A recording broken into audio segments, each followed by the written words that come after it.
ટેકનોલોજીના સમયમાં હવે સુરત પોલીસ પણ ટેકનોલોજીની સાથે ચાલી રહી છે।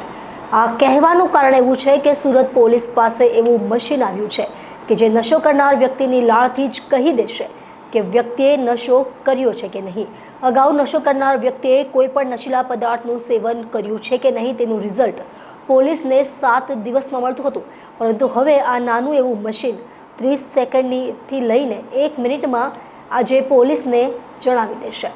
સુરત શહેરમાં નશો કરનારા લોકો ચેતી જજો, કારણ કે હવે સુરત શહેર પોલીસે વસાવેલું આ નાનકડું મશીન 30 સેકન્ડથી 1 મિનિટના સમયમાં જ કહી દેશે કે વ્યક્તિએ નશો કર્યો છે કે નહીં। સુરત શહેર એસઓજી દ્વારા 15 લાખનું portable mobile repeat drugs scanning and detection machine વસાવવામાં આવ્યું છે।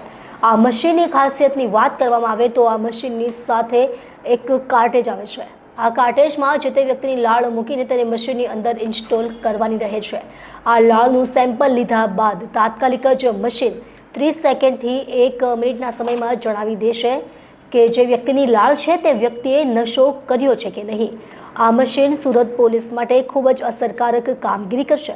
મહત્વની વાત છે કે 31 ડિસેમ્બર જેમ જેમ નજીક આવે છે તેમ તેમ રેવ પાર્ટીઓ કે પછી અલગ અલગ જગ્યાઓ પર ફાર્મમાં થતી પાર્ટીઓની સંખ્યા વધતી હોય। ઘણી જગ્યાઓ પર તો ડ્રગ્સની સાથે દારૂની મહેફિલો પણ થતી હોય છે।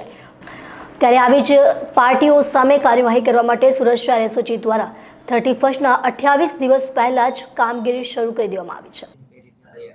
સુરત શહેર પોલીસ પાસે આવી એન્ટી નાર્કોટિક્સની એક કીટ આવેલી છે, જે કીટની કિંમત 15 લાખ રૂપિયા છે અને એનું જે કાર્યવાહી જે છે એ રીતે કરવામાં આવશે કે જે 25 ડિસેમ્બરથી લઈને 31 સુધી જે ફાર્મ હાઉસોમાં વિવિધ જગ્યાઓએ ખાનગી જગ્યાઓ પાર્ટીઓ ચાલતી હોય છે અને ત્યાં એમડી અને વિવિધ ડ્રગ્સનું સેવન થતું હોય છે, રેવ પાર્ટીઓ ચાલતી હોય છે, તો અત્યારથી જ અમારા હ્યુમન રિસોર્સિસ એ બાબતે કામમાં લાગી ગયા છે અને 25થી 31 દરમિયાન તો ખૂબ ક્લોઝ વોચ રાખવામાં આવશે અને અમારી ખાનગી ટીમો ફરતી રહેશે અને ડ્રોનનો પણ ઉપયોગ કરવામાં આવશે અને જો આવી કોઈ રેવ પાર્ટીઓ થતી હશે તો એના ઉપર કાર્યવાહી કરવામાં આવશે અને આ કીટ સાથે લઈ જવામાં આવશે અને ત્યાં જ એમનું ચેકિંગ કરવામાં આવશે અને જો એ લોકોએ આવું કોઈ સેવન કરવામાં આવેલું હશે તો આગળની જે કાયદેસરની કાર્યવાહી હશે એ કરવામાં આવશે।